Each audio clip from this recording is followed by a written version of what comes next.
La grâce, la miséricorde et la paix vous sont données de la part de Dieu le Père, de la part de Jésus-Christ le Fils du Père, de la part du Saint-Esprit le Consolateur, un seul vrai Dieu éternellement béni. Amen. Prions Dieu. Éternel notre Dieu, notre Père, tu sais que nous ne pouvons rien faire sans toi. Et nous avons besoin de toi à tout moment pour nous soutenir dans des occasions bonnes ou mauvaises. Mais c'est toi qui as la parole de vie. Nous allons nous référer à ta parole. Donne-nous la claire vision d'écouter ta parole, de la mettre en pratique et de faire connaître ta vie à travers la Bible à tous et à toutes dans les profondeurs de notre contrée. Amen. Pour la circonstance, nous avons un seul texte. Le livre de Luc au chapitre 6, versets 36 à 42. Soyez donc miséricordieux comme notre Père est miséricordieux. Ne jugez point et vous ne serez pas jugés. Ne condamnez point et vous ne serez point condamnés. Absolvez et vous serez absous. Donnez et vous sera donné.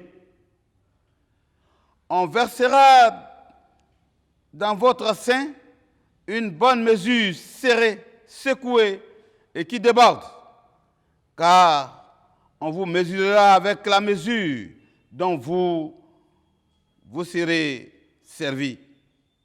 Il leur dit aussi cette parabole. Un aveugle peut-il conduire un aveugle? Ne tomberont-ils pas tous deux dans une fosse? Le disciple n'est pas plus que le maître, mais tout disciple accompli sera comme son maître. Pourquoi vois-tu la paille qui est dans l'œil de ton frère et n'aperçois-tu pas la poutre qui est dans ton œil?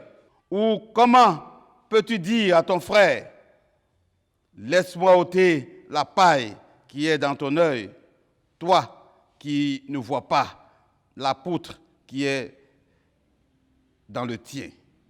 Hypocrite. Ôte premièrement la poutre qui est dans ton œil, et alors tu verras comment ôter la paille qui est dans l'œil de ton frère. Amen.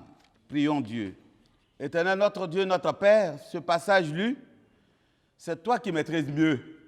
Explique-le-nous à travers nous qui sommes tes instruments, afin que le peuple ici présent et le monde entier puissent savoir l'enseignement que tu donnes à tes disciples, que cet enseignement est parti jusqu'au tréfonds de notre pays, au tréfonds de la Côte d'Ivoire et du monde entier. Amen. Oui, ce passage est écrit par Luc, le docteur, qui a adressé cette note-là à son ami et fidèle compagnon Théophile. Oui, Luc a écrit Luc et les Actes des Apôtres. Ici, c'est de la Galilée vers Jérusalem. Dans sa mission, il a commencé à exhorter les uns et les autres et il arrive à un moment où il leur donne cet enseignement suivant, d'où le thème « Ne pas juger les autres ». Il faut être comme le Père. Pour être comme le Père, Dieu est amour. Et son amour n'est pas sélectif. L'enfant de Dieu devrait également manifester ce type d'amour désintéressé. Quant à ses relations avec autrui, sommes-nous capables de reproduire la bonté et la miséricorde du Père? Heureusement, le Père a déjà pourvu aux incapacités de ses enfants en les relevant du Saint-Esprit.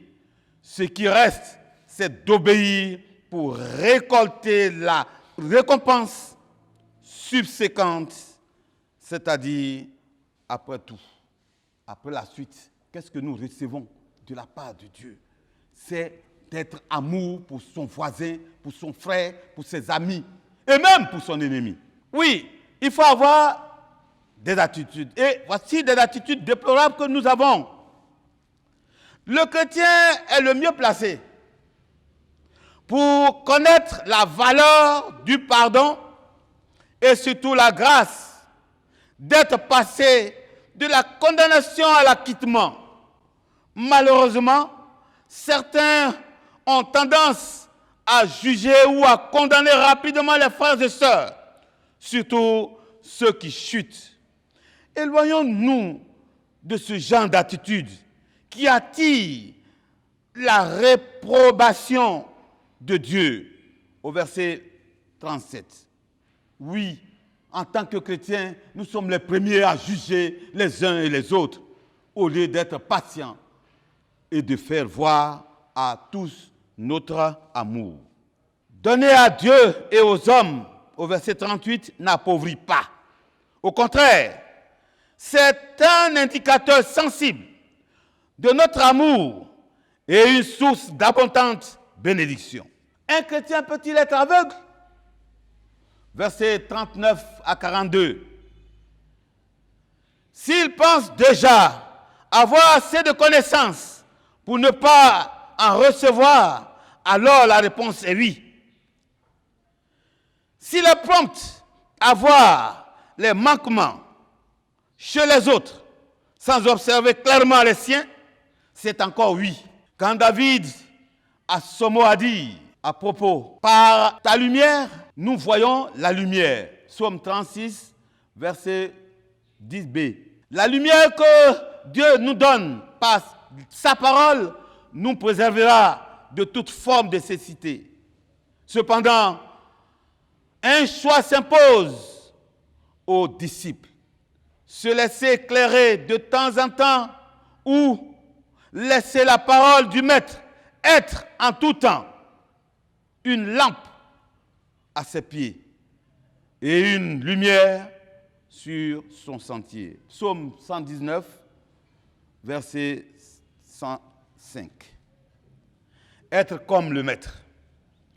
Le disciple ne dépasse pas son Maître, mais peut devenir comme lui. Souvent, la tendance est de penser qu'il s'agit seulement d'une ressemblance aux connaissances et capacités du Maître. Pourtant, il peut aussi s'agir de souffrance, de persécution et de renoncement à soi. Bien-aimés dans le Seigneur, parce que nous ressemblons au Seigneur par nos aptitudes et nos attitudes, véritablement en toutes choses. Trêve de jugement des autres. Soyons sages et bénéficions des largesses de notre Seigneur Jésus. Oui, le verset 37 nous retient.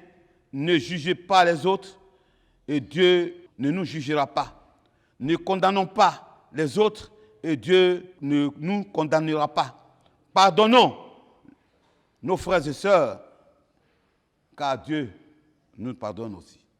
Que le Seigneur nous bénisse, qu'il nous fortifie, qu'il nous rende sages, afin de ne pas juger les autres, mais de passer toujours comme le Maître l'a fait pour nous.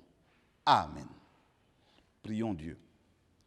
Éternel notre Dieu, notre Père, nous savons que sans toi, nous ne pouvons rien faire. C'est toi qui as permis cette émission, notre Dieu règne encore.